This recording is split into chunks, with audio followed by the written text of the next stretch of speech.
recently, the Condé Nast publication Vogue, well, they're struggling. Let's be blunt, chums, they're really struggling. They had to move out of their Mayfair headquarters after many, many years. Now, this is because the story is behind the scenes. This is because, of course, it's up for redevelopment and all of that sort of stuff. No. It's about cost cutting. And really, Vogue hasn't been, well, in vogue for a long time. Even thanks to that wonderful song by Madonna all of those years ago, back now in 1990. Did anybody else do as much for a brand than that song? Really? I mean, terrific publicity. And nobody ever capitalized on that, did they? You know what I'm saying? I might have had Madonna as guest editor celebrating 30 years of Vogue. Just an idea, Vogue. You can have that for free. But now they've got bigger problems, you see, because, well, as I said, I just found this incredible.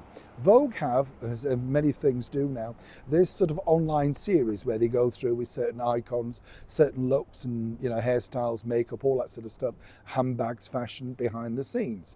Now, recently at an event, a red carpet event, there was the 90s sex bomb, Pamela Anderson.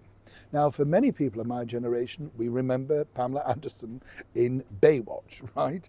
And nobody could wear a red swimsuit like Pamela Anderson. I worked actually with some people on Baywatch and went out there to the very famous beach alongside the Hoff, David Hasselhoff, where they were filming some spectacular scenes for a guest appearance of a track that we were working with a lady who, popped up in the show. Incredible when you think, it's hard to imagine 200 countries around the world took Baywatch. Of course, Pam left and became, well, a motion picture star for a short period in the movie Barbed Wire. Now she's reinvented herself again, all thanks to a new movie called The Last Showgirl and de-makeup. Right? I mean, I met Pammy a few years back now when she performed over here in pantomime over in Wimbledon. But Pamela has decided to rest the glamorous look because she says her skin's never looked better since she didn't wear makeup. But this is a problem now for Vogue. And simply, somebody needs to tell this particular interviewer why it's a problem, not just for Pamela Anderson, but for Condé Nast. Take a listen. Me right now. You're sparkling. I love this hair. Thank you. Is this new? Is this new. Is this for this event? Did you do this I for thought this? Tailoring from head to toe. Yes, was a good absolutely. idea. The blunt bang. Have you ever done anything like that? No, well, I've been kind of slowly cutting my hair over different projects that I've been doing in the last couple months, and I thought I was just going to go for it with this, and I actually really love it. Isn't it so freeing? It's so freeing. You just feel I've light. had a pixie cut before. It's but the this best. This is nice.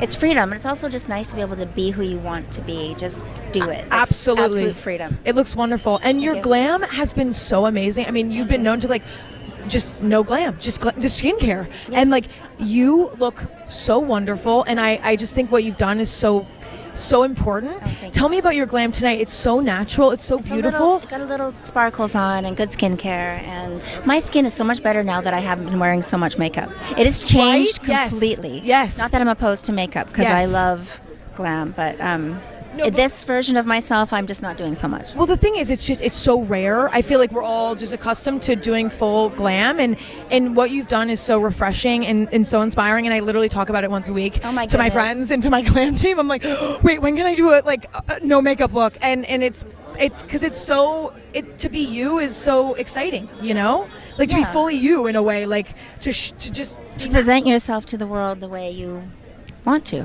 absolutely. It's as simple as that. It's right? as simple as that. Well, you look wonderful Thank you. and so Thank you very beautiful, much. amazing. Now, you might think, well, that's just an innocent interview. What's the problem? Well, you see, the problem that you've got with that is, and if you remember, the little line at the end of that is where the girl's saying, oh, I keep asking them, we should do an under-glamorous makeover. What's under-glamorous? I mean, the latest cover of Vogue couldn't be any more de-glamorous. People buy it because they want escapism. They like to look at the latest designer fashions. And bottom line is, it's dream factory stuff, isn't it? Many of us can't afford anything in there whatsoever. But you look at it for that point. You see, but part of the ad revenue for Vogue is, I would say, a good 42% is from makeup. And that is the big brands, the Bobbi Browns, the Macs, all of that sort of stuff, that place ads in there that make the models look glamorous. So by this reporter suggesting the way forward is to do, well, a no makeup look like Pamela Anderson sporting on the red carpet. Well, this hasn't gone down well as ever, allegedly, behind the scenes. Because obviously the big brands are thinking, why should we put money into a magazine that's basically saying don't use makeup? So they're not going to be buying or indeed trying all of those brands. I've often said in this woke world, it's ridiculous, in fact, how silly people are. And if they only took a step back and thought about this for a minute and thought, does this work? Is this the right direction? But clearly, Vogue is definitely out of fashion. And with people like that on the red carpet asking those ludicrous questions, is it any wonder? Neil Sean in the very heart of London.